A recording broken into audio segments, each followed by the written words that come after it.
Asthma की हमने investigation पढ़ी, उसकी हमने मैनेजमेंट पढ़ी, वो उसकी पैथोफिजियोलॉजी पढ़ी। अब हम देखेंगे कि उस सारी जो क्लिनिकल फीचर्स हैं उसके उन सिम्टम्स को किस तरीके से हम इस डिज़ीज़ को कैसे ट्रीट कर सकते हैं, क्या प्लान कर सकते हैं, कौन कौन सी चीज़ें यूज़ कर सकते हैं जिससे हम अपनी इस प्रॉब्लम को सॉल्व कर सकते हैं। तो इसके लिए सबसे पहले तो आपने जो उसकी ना ऑक्सीजन जो है ना, उसको उसकी सैचुरेशन जो होती है ना, सैचुरेशन ऑफ ऑक्सीजन, उसको मेंटेन करना होता है। जो आपकी सैचुरेशन ऑफ ऑक्सीजन होती है वो नॉर्मली कितनी होती है, वो 94% से 98% होनी चाहिए। जब आपका पार्शियल प्रेशर ऑफ ऑक्सीजन जो है वो कम होता है ना, तब आपकी सैचुरेशन भी कम होना शुरू हो जाती है। तो आपने अपने पार्शियल प्रेशर ऑफ ऑक्सीजन को भी नॉर्मल रखना होता है और सैचुरेशन को भी। ठीक है, सैचुरेशन ऑफ ऑक्सीजन 94% से 98% तक होती है नॉर्मल, और जो पार्शियल प्रेशर ऑफ ऑक्सीजन होता है वो 80 to 100 तक होता है।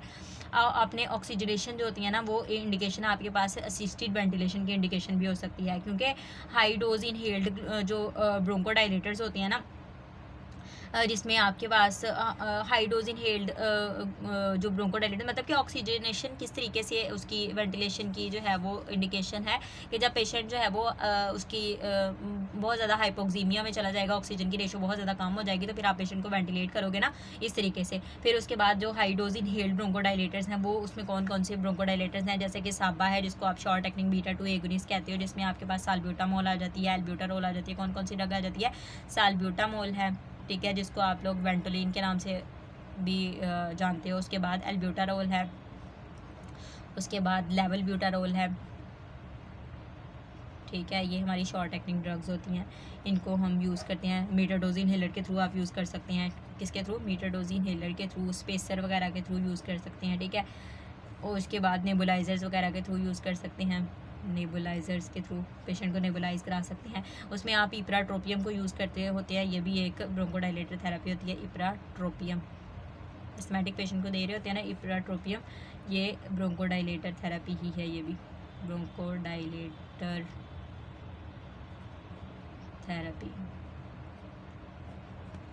इसके बाद जो है वो आपने क्या करना है कि अगर आपका पेशेंट जो है ना साल्ब्यूटामोल से वो ठीक नहीं हो रहा, ठीक है, फेलियर टू साल्ब्यूटामोल है, या फिर कोई लाइफ थ्रेटनिंग अटैक उसको आ गया, तो फिर आपने इप्राट्रोपियम जो है ना इस पे जाना होता है। कि अगर वो साल्ब्यूटामोल से ट्रीट नहीं हो रहा तो फिर आपने इप्राट्रोपियम से पेशेंट को ट्रीट करने की कोशिश करनी होती है। सिस्टेमिक ग्लूकोकॉर्टिकॉइड्स होते हैं, वो कौन कौन से होते हैं, सिस्टेमिक ग्लूकोकॉर्टिकॉइड्स जो होते हैं वो इन्फ्लेमेशन को रिड्यूस करने के लिए होते हैं, ठीक है। स्टेरॉइड्स वगैरह से आप क्या करते हो, इन्फ्लेमेशन को ट्रीट करते हो। सिस्टेमिक ग्लूकोकॉर्टिकॉइड्स, इससे हम क्या करते हैं, इन्फ्लेमेशन को रिड्यूस करते हैं, इन्फ्लेमेशन को रिड्यूस करते हैं। इसके अलावा हम रिड्यूस करते हैं अपना मोर्टेलिटी रेट को कम करते हैं। एक्यूट स्वेयर एस्थमा जो होते हैं ना, उसको हम ट्रीट कर सकते हैं थ्रू दी ग्लूकोकॉर्टिकॉइड्स के थ्रू, ठीक है। इसके अलावा हम ओरली भी उसको दे सकते हैं और आईवी के थ्रू भी दे सकते हैं। ओरली कौन सा जो है वो ग्लूकोकॉर्टिकॉइड्स हम यूज़ करते हैं, उसमें प्रेडनिसोलोन है, ठीक है, प्रेडनिसोलोन। और आईवी के थ्रू कौन सा देते हैं, उसका नाम है हाइड्रोकोर्टिसोन,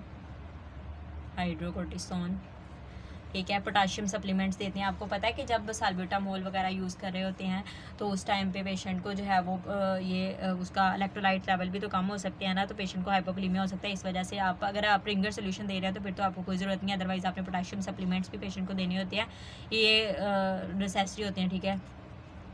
हाइपोक्लीमिया जो है वो कॉज हो जाता है बीटा एगोनिस्ट बार बार यूज़ करने की वजह से, ठीक है। और बीटा एगोनिस्ट कैसे जो है ये वो कराते हैं, स्मूथ मसल्स को रिलैक्स कराते हैं। ये आपको पता ही होगा कि जैसे जी स्टिमुलेटरी जो प्रोटीन है, आपने फार्मा के अंदर पढ़ा होगा कि ये सेकंड मैसेंजर प्रोटीन जो होती है, G couple protein, second messenger protein जो होती है उसको स्टिमुलेट कराती है। वो आगे क्या करती है कि वो एटीपी को कन्वर्ट करती है सीएमपी में, ठीक है। उसने आगे क्या करानी होती है, रिलैक्सेशन करानी होती है स्मूथ मसल्स की, ठीक है। अगर पेशेंट जो है वो मतलब इन सब से इम्प्रूव नहीं कर रहा, पेशेंट फेल्स टू इम्प्रूव, तो फिर फर्दर ऑप्शन आपके पास क्या होनी चाहिए, आपने आईवी मैग्नीशियम जो होता है ना, आईवी रूट से आपने क्या करना होता है, मैग्नीशियम देना होता है पेशेंट को, ठीक है। लाइफ थ्रेटनिंग या फिर फेटल अटैक हो गया पेशेंट को, ठीक है, तो फिर आपने क्या करना है कि आपने आईवी अमाइनोफाइलिन देनी है। क्या देनी है, aminophylline. Peak expiratory flow rate को आपने रिकॉर्ड कर लेना है, वो आपका 15 to 30 मिनट्स आपने उसको रिकॉर्ड करना है थेरेपी स्टार्ट करने के बाद। जब आपने थेरेपी स्टार्ट की उसके 15 से 30 मिनट के बाद आपने उसका पीक एक्सपायरेटरी फ्लो रिकॉर्ड करना है। फिर आपने पल्स ऑक्सीमीटरी करनी है। पल्स ऑक्सीमीटर जो होता है ना, वो आपने फिंगर पे लगाना होता है, एक प्रोब सा होता है, उससे आपने सैचुरेशन ऑफ ऑक्सीजन को देखना होता है, ठीक है, जो कि 94 to 98% नॉर्मल होती है। फिर आपने बार बार ABGs करा के पेशेंट की देखनी है, ठीक है। ये फर्दर ऑप्शन है आपके पास। फिर आपने बार बार ABGs जो होती है उसको रिपीट कराना होता है। अगर आपका ABGs में क्या होता है कि अगर आपका partial pressure of carbon dioxide जो है वो नॉर्मल है, ठीक है, ये नॉर्मल है, लेकिन आपकी जो पार्शियल प्रेशर ऑफ ऑक्सीजन है ना वो 8 किलो पास्कल है, या फिर 60 मिलीमीटर ऑफ मरकरी जो है, इतनी आपकी ऑक्सीजनेशन हो गई है, तो फिर ये आपके पास इंडिकेशन है कि आपने ट्यूब पास कर देनी है, एंडोट्रेकियल ट्यूब, ETT जिसको कहते हैं, वो पेशेंट को एंडोट्रेकियल ट्यूब पास कर देनी है, या फिर intermediate positive pressure ventilation patient को प्रोवाइड करनी है, ठीक। ये हमारी फर्दर ऑप्शंस थी कि हमने पेशेंट को IV मैग्नीशियम देना है, IV अमाइनोफाइलिन दे सकते हैं आप, पीक एक्सपायरेटरी फ्लो मीटर से आप रिकॉर्ड कर सकते हैं। थेरेपी स्टार्ट करने के बाद जो है वो 15 से 30 मिनट तक आप पीक एक्सपायरेटरी फ्लो मीटर के साथ आप रिकॉर्ड कर सकते हो, उसकी रीडिंग को देख सकते हो। फिर उसके बाद पल्स ऑक्सीमीटर से आप सैचुरेशन को चेक कर सकते हो, आप बार बार ABGs करा सकते हो। अगर ABGs में आपका partial pressure of carbon dioxide ठीक है लेकिन ऑक्सीजन 60 मिलीमीटर मरकरी है, तो फिर आप पेशेंट को वेंट पे शिफ्ट करोगे। उसके बाद जो है वो प्रोग्नोसिस क्या होती है कि एक्यूट सीवियर एस्थमा में आपके यंग डेथ हो रही होती है, ठीक है, यंग पीपल जो होती हैं वो उनकी डेथ हो जाती है, या फिर सीवियरिटी ऑफ एस्थमा को अगर आप रिकॉग्नाइज ना कर सके तो उसकी वजह से फेलियर हो सकता है। तो आपने पेशेंट को जब डिस्चार्ज करना है तो उससे पहले आपने ये मेक श्योर कर लेना है कि पेशेंट जो है वो आपका बिल्कुल स्टेबल हो, ठीक है, प्रायर टू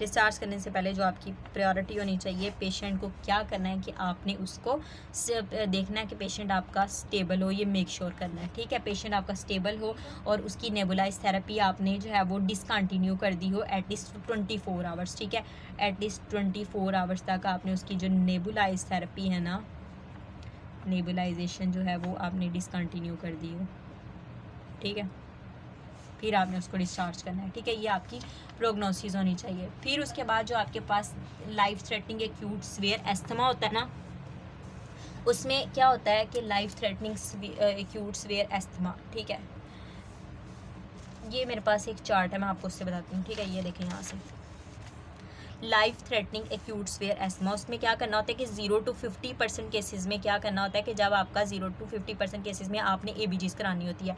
ABGs कराने के बाद आपने पेशेंट को नेबुलाइज करना होता है। नेबुलाइज किसके साथ करना होता है? साल्ब्यूटामोल के साथ। साल्ब्यूटामोल कितनी होनी चाहिए आपके पास? 5 mg होनी चाहिए, या फिर टर्ब्यूटालीन होनी चाहिए 2.5 mg। फिर उसके आपने ये 6 to 12 टाइम्स डेली या फिर जितनी रिक्वायर्ड है आपने उतनी यूज़ करनी है। उसके बाद आपने ऑक्सीजन, हाई फ्लो ऑक्सीजन 60% जो है वो देनी है पेशेंट को। फिर उसके बाद आपने आना है ग्लूकोकॉर्टिकॉइड्स में। ये पहले आप जो है वो शॉर्ट एक्टिंग पे थे, फिर उसके बाद आप ग्लूकोकॉर्टिकॉइड्स पे आए जिसमें प्रेडनिसोलोन है, स्टीरॉइड्स 40 mg देंगे ओरली, फिर उसके बाद हाइड्रोकोर्टिसोन 200 mg IV रूट से देंगे। फिर उसके बाद जो है वो आपने IVSS की तरफ आना है, ये ओरल रूट से दे दिए, IV हाइड्रोकोर्टिसोन दे दी। फिर उसके बाद आपने उसके चेस्ट एक्सरे किए, मतलब सबसे पहले तो पेशेंट की ABGs कराई है, फिर उसको नेबुलाइज किया है। फिर नेबुलाइज करने के बाद आपने उसको जो है वो शॉर्ट एक्टिंग साल्बुटामोल इससे आपने नेबुलाइज कराया। फिर उसके बाद आपने उसको स्टीरॉइड्स दिए, फिर उसके बाद आपने उसकी IVSS किया, आपने चेस्ट एक्सरे किया है, उसको थियोफाइलिन वगैरह या प्लाज्मा पोटेशियम वगैरह ये सारी चीज़ें दी हैं। लेकिन अगर आपका पीक एक्सपायरेटरी फ्लो रेट जो है वो अगर आपका लेस देन 60% है तो फिर आपने पेशेंट को एडमिट कर लेना है। फिर उसके बाद आपने उसको रिपीटेडली साल्ब्यूटामोल देना है, शॉर्ट एक्टिंग पे उसको डालना है। उसमें आपने इप्राट्रोपियम और वही इप्राट्रोपियम ब्रोमाइड देनी है 5 mg, आपने साल्ब्यूटामोल देनी है, ऑक्सीजन वगैरह जो है उससे नेबुलाइज करना है पेशेंट को कंटिन्यूसली, जो है वो साल्ब्यूटामोल आपने पेशेंट को जो है देना है, नेबुलाइज करना है उसको 5 to 10 mg। फिर IV मैग्नीशियम सल्फेट देनी है पेशेंट को, या फिर अमाइनोफाइलिन वगैरह 5 mg पर kg देनी है। उसके बाद जो है वो ये जो करेक्ट फ्लूइड और इलेक्ट्रोलाइट जो है वो स्पेशली पोटेशियम वगैरह पेशेंट को देने हैं। अगर 51 to 75% केसेस में आपने क्या करना है कि उसमें आपने ABGs करानी होती है और नेबुलाइज करना होता है same as it is salbutamol और टर्ब्यूटालीन के साथ 5 mg साल्ब्यूटामोल और टर्ब्यूटालीन 2.5 mg। फिर उसके बाद ऑक्सीजन का हाई फ्लो 60% तक वही देना है आपने, ठीक है। प्रेडनिसोलोन मतलब ओरल ग्लूकोकॉर्टिकॉइड्स को यूज़ कर लेना 40 mg ओरली। फिर आपने ये जब दे दिया, ठीक है, 50% to 75% केसेस में, ठीक है, जब सीवियर एस्थमा होगा।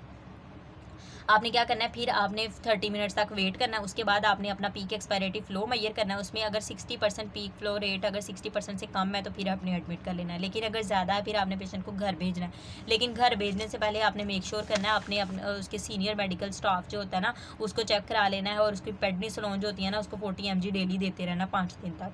फिर उसके बाद जो है वो आपने डबल इनहेल करना है उसको ग्लूकोकोर्टिकॉइड्स के साथ। अगर फिर भी वो वर्सन हो रहा है इशू तो फिर आपने उसको वापस ले आना है, ठीक है, हॉस्पिटल में। लेकिन 76 to 100% केसेस में क्या करते हैं कि हम पहले देखते हैं कि पेशेंट ने नेबुलाइज थेरेपी जो है वो रिसीव हुई है उसको या नहीं, मतलब उसने नेबुलाइजेशन कराई है या नहीं पीक एक्सपायरेटिव फ्लो रिकॉर्ड करने से पहले। अगर उसने कराई है ठीक है, फिर आपने 30 मिनट्स तक वेट करना है और उसके बाद मेजर करना है पीक एक्सपायरेटिव फ्लो रेट। अगर कम होगा तो फिर आपने उसको एडमिट कर लेना, अगर ज़्यादा होगा तो फिर घर भेज देना है। लेकिन अगर उसने अगर नहीं कराई है, उसने नेबुलाइजेशन नहीं कराई है, तो फिर आपने क्या करना है कि उसको इनहेल करना है ब्रोंकोडाइलेटर के साथ। उसको इनहेल कराएंगे, फिर उसको नेबुलाइज करेंगे ब्रोंकोडाइलेटर के साथ। फिर 60 मिनट्स तक आपने वेट करना है। फिर उसके बाद आपने पेशेंट को जो है वो उसका ट्रीटमेंट जो है वो यूजुअल ट्रीटमेंट स्टार्ट करना है। फिर उसको इमीडिएटली आपने घर भेज देना है, ठीक है, अगर मतलब वर्सन नहीं होगा इशू तो फिर ठीक है। तो ये हमारा था एस्थमा टोटली, कि एस्थमा को हम क्या होता है, एस्थमा को किस तरीके से ट्रीट करते हैं, कौन कौन से टेस्ट होते हैं, कैसे इसकी मैनेजमेंट करते हैं। तो एस्थमा बेसिकली हमारी एयरवेज की डिजीज़ थी, स्मॉलर एयरवेज की डिजीज़ थी, जिसमें हमारी ब्रोंकाई के अंदर, ब्रोंक्यूल्स के अंदर जो है वो इन्फ्लेमेशन हो जाती है। इसके अलावा जो है वो उनके अंदर इन्फ्लेमेशन होती है। कौन कौन सी उसकी पैथोफिजियोलॉजी क्या होती है, कौन से फैक्टर्स उसको ट्रिगर करती हैं, तो एलर्जन से, पोलन से, परफ्यूम्स वगैरह थी, हाउस डस्ट माइट्स थे, ठीक है, कुछ फार्माकोलॉजिकल फैक्टर्स थे, कुछ इन्फेक्शियस फैक्टर्स थे, कुछ क्लासिकल फैक्टर्स थे। कौन कौन से उसकी पैथोफिजियोलॉजी क्या होती है कि कोई अगर एलर्जन वाला है तो एलर्जन पे एटोपिक एस्थमा होगा, ठीक है, जो कि आएगा हमारे मैक्रोफेजेस जो है वो लंग्स के अंदर, वो आगे CD4 सेल्स को हमारे लिम्फोसाइट्स के अंदर जो है वो उसको इंड्यूस कराएंगे। उससे आगे जो है वो लिम्फोसाइट्स के बाद जो है वो लिम्फोसाइट्स में उसके बाद आगे क्या कहते हैं टाइप 2 हेल्पर सेल जो है वो साइटोकाइंस को स्टिमुलेट करेंगे, और साइटोकाइंस इंटरल्यूकिन 3, 4, इंटरल्यूकिन 5 और इंटरल्यूकिन 13, आगे इंटरल्यूकिन 3, 4 आगे जो है वो क्या बन उसके बीटा सेल जो है वो प्लाज्मा सेल्स को ट्रिगर कराएंगे और वो एंटीबॉडी प्रोड्यूस करेंगे। एंटीबॉडी जाके जो मैस सेल्स की जो उसका आर फैक्टर था उसके साथ जाके बाइंड कर जाती थी। फिर एलर्जन जो है वो जब उसका री एक्सपोजर होता था तो मीडिएटर्स मैस सेल्स में से रिलीज होते थे, डीग्रेनुलेशन होती थी, और उन मीडिएटर्स के रिस्पॉन्स में जो है वो इन्फ्लेमेशन होती थी, ब्रोंकोस्पाज्म होता था, पेशेंट को सांस लेने में मसला होता था, ठीक है, उसको डिज़निया होता था, ब्रीथिंग होती थी, वीजिंग होती थी, ठीक है। और ये आप किस तरीके से इन्वेस्टिगेट कर सकते थे, आपने लंग फंक्शन टेस्ट किया था, स्पायरोमेट्री की थी, उसमें पेशेंट का आपने लंग वॉल्यूम चेक किया था, उसकी कैपेसिटीज चेक की थी। अगर 0.7 से कम होती है तो वो ऑब्स्ट्रक्टिव डिजीज़ के केस में होती है, एस्थमा वगैरह के केस में होती है, ठीक है। आपने उसके अलावा कौन कौन सा पीक फ्लोमीटर के थ्रू आप देख सकते हो, पीक एक्सपायरेटिव फ्लो रेट पे पेशेंट का चेक करते हो, DCLO जो है वो उससे आप कर सकते हो। उसके अलावा जो है वो आपने इसको मैनेज कैसे किया, आपने स्टेप वाइज उसकी अप्रोच की कि पहले लो डोज इनहेलर दे रहे होते हैं, फिर उसके बाद आपने जो है वो उसके साथ आपने अगर नहीं ट्रीट हो रहा तो फिर आपने लॉन्ग एक्टिव पे जाना होता है। लॉन्ग एक्टिंग से भी नहीं हो रहा तो आपने इसको मतलब स्टॉप कर देना है और मीडियम डोज पे आ जाना है, मीडियम डोज को बढ़ा देना है, 400 से 800 तक चला जाना है। इस तरीके से 5 स्टेप में आपने उसको अप्रोच करना है।